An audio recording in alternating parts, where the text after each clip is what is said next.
Hello guys, welcome back to my all creative channel. কেমন আছেন আপনারা? আশা করি সবাই খুব ভালো আছেন। আজ আমি আপনাদের সাথে শেয়ার করব গরম গরম ঝরঝরে চিড়ের পোলাও। তাহলে চলুন শুরু করি আজকের ভিডিও।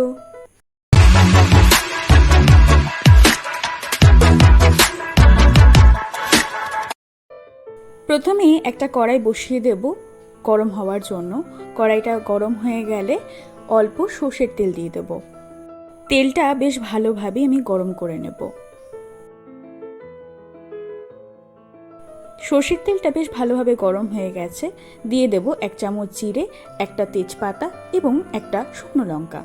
সব কিছু বেশ ভালোভাবে তেলের সাথে সাঁতলে নেব। ফোড়নগুলো বেশ ভালোভাবেই লাল লাল করে ভাজা হয়ে গেছে। এরপর দিয়ে দেব 1 বাটি পেঁয়াজ কুচি। পেঁয়াজ কুচি দিয়ে বেশ ভালোভাবেই আমি লাল লাল করে ভেজে নেব। পেঁয়াজটা তাড়াতাড়ি সফট হওয়ার জন্য দিয়ে দেব 1 চামচ লবণ। বেশ ভালো করে আবারও ভেজে নেব।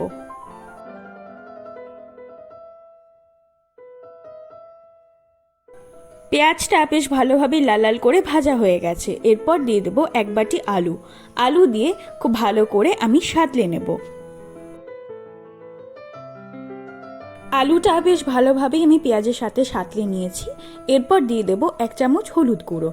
হলুদ গুঁড়ো দিয়ে ভালো করে আবারও সাঁতলে নেব এবং আলুটা যাতে ভালোভাবে সেদ্ধ হয়ে যায় তার জন্য উপরে ঢাকা দিয়ে দেবো। কিছুক্ষণ পর আবারও ঢাকনা তুলে আবারও খুব ভালো করে সব কিছু সাঁতলে নেব। আলু, পেঁয়াজ সমস্ত কিছু আবারও ভালো করে সাঁতলিয়ে উপরে আবারও ঢাকা দিয়ে দেবো।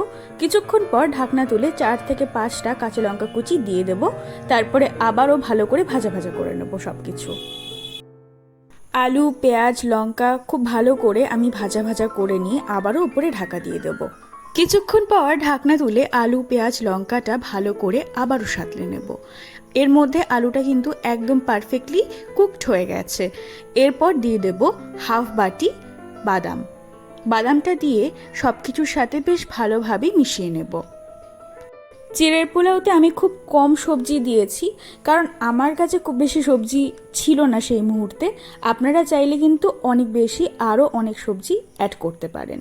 এরপরে দিয়ে দেব ভিজিয়ে রাখা চিড়ে। চিড়েটা কিন্তু বেশ কিছুক্ষণ আগে ভিজিয়ে রাখতে হবে, তারপরে বেশ ভালোভাবেই জল ঝরিয়ে নিতে হবে। দেখুন চিড়েটা কত ঝরঝরে হয়েছে। চিড়েটা দিয়ে সব কিছুর সাথে বেশ ভালো করে আমি মিশিয়ে নেব। এরপর দিয়ে দেব 1.5 চামচ চিনি। চিনিটা আমি একটু বেশিই দিয়েছি, কারণ চিড়ের পোলাওতে একটু মিষ্টি মিষ্টি স্বাদ হলেই কিন্তু বেশি ভালো লাগে। এরপর চিড়েটা ভালো করে সব কিছুর সাথে সাঁতলিয়ে ওপরে আবারও ঢাকা দিয়ে দেব। কিছুক্ষণ পর ঢাকনা তুলে চিড়েটা দেখবেন আরও ঝরঝরে হয়ে গেছে এবং আরও অনেকটা ফুলে গেছে। এরপর দিয়ে দেব 1 চামচ মিক্স মশলা। মিক্স মশলার কিন্তু একটা অন্যরকমই স্বাদ আছে, যাই বলুন না কেন। আর তার সাথে দিয়ে দেবো সামান্য গরম মশলা। চিড়ের পোলাও কিন্তু একদম পারফেক্টলি রেডি। এরপর আমি সার্ভ করে নেব।